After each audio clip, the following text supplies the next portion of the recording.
Beginner gardeners love their plants too much and give them too much care, too much attention, when sometimes you plant it and let Mother Nature take over. Hi, welcome back to Coastal Homestead. I'm at the school garden today teaching, and I thought I would show you what the kids get to taste and learn about today. I brought this purple cauliflower over from my house, and I taught the kids about organic gardening. The cauliflower is really pretty, but obviously the leaves have seen better days, and I asked the kids why I don't use any pesticides, not even organic ones, on my cauliflower. And some of them said because we don't want to eat the pesticides. True. A few of the kids said because they kill the caterpillars and then you wouldn't get butterflies. Also, but on top of that, I explained to them that by letting the caterpillars eat the parts that I don't eat, the caterpillars have left the florette alone and really just attacked the leaves. And while this isn't pretty, birds come and eat the caterpillars. How do I know that birds were here? There's actually a tiny bird poop right on top. And I've had more and more little birds come and look for food in my garden, and it just makes me really happy to see, because the best part about organic gardening is developing a little ecosystem. I also showed the kids, I don't know if you'll be able to see, but there's definitely caterpillar poops in there. And the moment I said that, the kids were like, ew, I'm not gonna eat that. And I said, don't worry, I'm not gonna make you eat this cauliflower. I brought washed cauliflower. I washed it 4 times. As you can see, it's nice and purple. Now, another question I often get is, does purple cauliflower taste different? I think it tastes like regular cauliflower.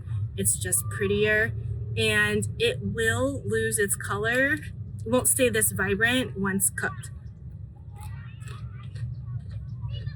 I had a teacher come up just now and say, I hate cauliflower, but this was delicious. And I said, well, it's homegrown. And I know those of you watching who grow your own food, you already know that stuff grown at home just simply tastes different. And most of the time better. Another thing that I showed the students was luffa. And I have been growing this at my house. And you can see that's the cross section right there. There's seeds still inside this one. This one's already peeled. I owe you a video about luffa still, so hang tight. I'm gonna have a whole video about it. It's part of the squash family, and when it is green and young, you can actually slice it and eat it. So in Mandarin, it's called sigua, and usually the most common way I've seen this eaten is chopped up and then cooked up with some dried shrimp and tofu. I would say the closest thing would be like a cucumber flavor. It's not a very strong flavored vegetable. And when it dries out and you peel it, it looks like this. Yes, this is the same loofah that you find in the shower aisle or in the kitchen aisle for doing dishes and things like that. It is a better alternative. It is more sustainable. It is very easy to grow if you live in a warm climate like mine. I planted it once in good soil, and that bed is on top of concrete and it has taken off. It's grown over my security camera on the side of my house, and it's still producing even now in our winter. So that's the luffa. The kids asked, is it edible? And in a previous video, I kind of explained it, but I want the students to learn that edible doesn't necessarily mean tasty. It just means that you're not going to get sick. They still want to taste it. They still ask me, what does the plant fiber taste like? I said, I have no idea. You're not going to eat it here. One student asked me if they could eat the one in their mom's shower. And I said, well, you probably don't want to eat that one because you don't know how long it's been there or how it was treated to become a sponge. But I don't know. I just thought that was the cutest thing. These kids, the way they think. I don't know. I don't think I would have ever thought to eat a loofah, but some of these kids really want to try everything, which I absolutely love, especially when they come in the garden. And some of these kids don't like vegetables. They tell me they don't like vegetables, but they get in here and they turn into baby goats. So another thing I brought from my garden was mint. And we talked about why we don't have mint in the school garden. It smells so good. This one is called the best mint. I don't know who got to name it, but it is, I think it is the best. It's the only one I grow, And the one I grow is in a garden bed on cement, so it can't get into soil and then spread. Now, when we're talking about mint, I showed them that mint grows kind of like a vine, but it's not a vine. And this is the grow tip over here, and it will just continue to grow across like this. And if this were to sit on the soil, it will sprout some roots out and anchor. And then each one of these will become its own plant, but all connected. And mint is such a vigorous grower. If you don't have a killing frost, this will grow. It will be uncontrollable. Here in Southern California, I had one client who had an entire front yard full of mint, and we were hands and knees with our horis. We had to manually dig it all out, because if you break pieces like this here in Southern California, they will root and continue to grow. So it's almost as if you never did anything. And let's say this is how it's growing. Let's pretend it's all still attached, and you only see this top part and you pull this off. Guess what? This piece, it's still happy and it's going to still root and keep going. And if you have a piece that broke off, it is also going to root and continue to grow. It is very hardy here in Southern California. The only thing that would really kill it, aside from a killing frost, would be it being too wet. Now, if you overwater mint, it won't be happy. Mint is one of those crops that I say thrive on neglect. Oftentimes, especially beginner gardeners, love their plants too much and give them too much care, too much attention, when sometimes you plant it and let Mother Nature take over. This is set up on drip irrigation at my house, but I don't touch it other than to harvest. And in the winter months, the best thing to do is just give it a big haircut and it will continue to produce. You'll see, let me see if I can find it. You'll see tiny little leaflets like that just start to come out and branch out more and more, especially if you give it a haircut. That was the bulk of the show and tell. We had cauliflower, then they saw the loofah, and they were able to smell and taste the mint. Now I'll take you on a quick tour of what's growing in the garden. I hope you can hear me okay. I only have my AirPods today. I don't have a mic, and the kids are out at recess. It is very loud out here. So here we have broccoli plants, and this broccoli plant is probably 2 years old, and for our purposes here at the school garden, this is fine. The kids just eat the tiny florets here. The one main floret was harvested, and now these just continue to produce tiny little shoots. Here's another one, and you can see it has gone to flower, but it continues to produce enough that the students get a little taste. I tell them to taste the leaves, to taste the florets, and also the branches. There's plenty here for the students to give a little munch. Here's our kale. It's still pumping out leaves, and you can tell this means a student has come through here and eaten. And while it is not pretty, it shows me that the students are eating, and that makes me happy despite the look of the kale. Here you might notice all the moisture that's on this kale. This is just due being here near the coast. We get marine layers in the morning, and so we get lots of dew on our plants. The fennel grows in abundance here like crazy. We had a fennel forest there that I've been working on cutting down to make more space, but it self-seeds so much that we have fennel literally everywhere. This is the artichoke plant, and there's 1, 2, I didn't plant these, there's 3, I think there's 4 or 5 in here, and no sign of flowers yet, but it would come from the center. And this is a student garden, so we ignore spacing.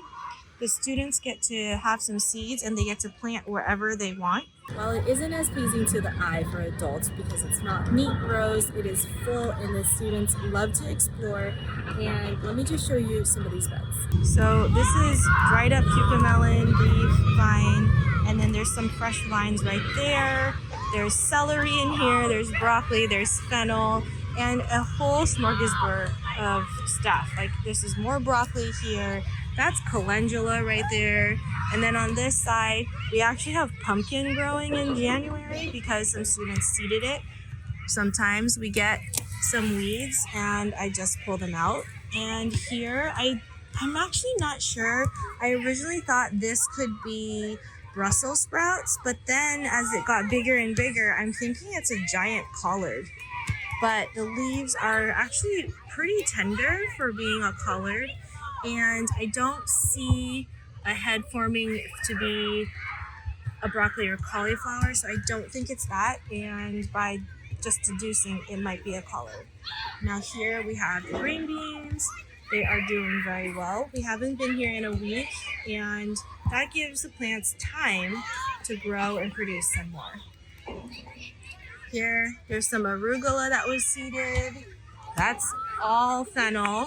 And let's see. Oh, we have some green beans that were planted, and now they're making their way up the trellis. Sometimes I do have to come in here and help it along. It's stuck on this fennel right now.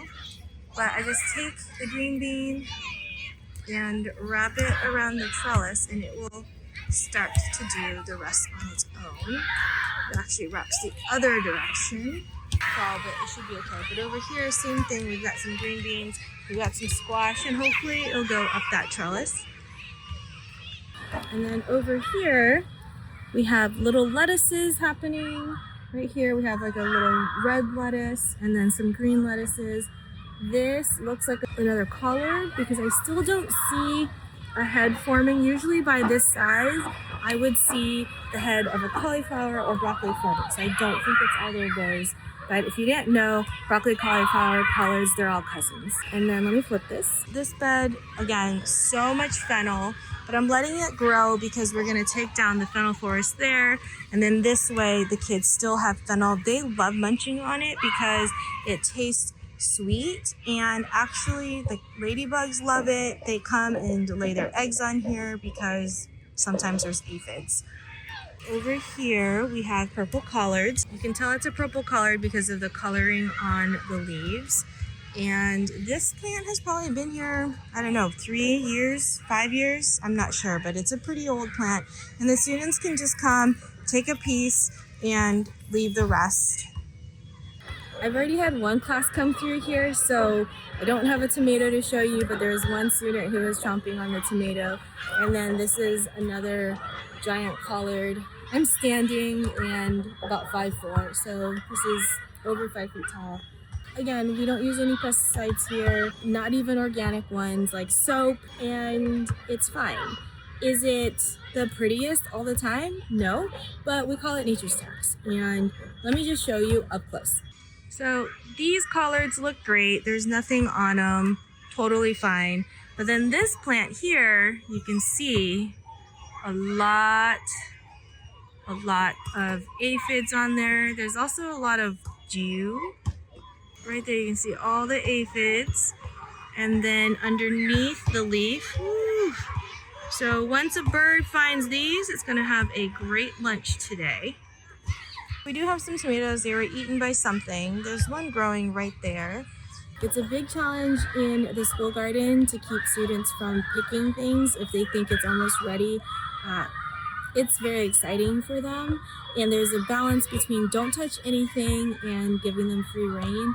So I'm trying to teach them discernment, and I try to preface in the beginning of the lesson, don't pick anything you're not going to eat, and don't pick the fruit yet, it's not ready. We want it to change color, but each class has about 50 kids. I see TK through 5th grade, and you just can't control it. And honestly, I don't really mind it. I get a little annoyed when the fruit is green and it won't ripen off the vines, but the students are exploring and they're learning. So maybe they're picking something they're not supposed to, but then they learn that now they won't be able to eat it. The students are on their way, so I'm set up for the kids. They're about to come and add some of this cauliflower for the next class to try. I have to make sure I have enough for the other classes, so I'll break some of these up and everyone just gets a little taste.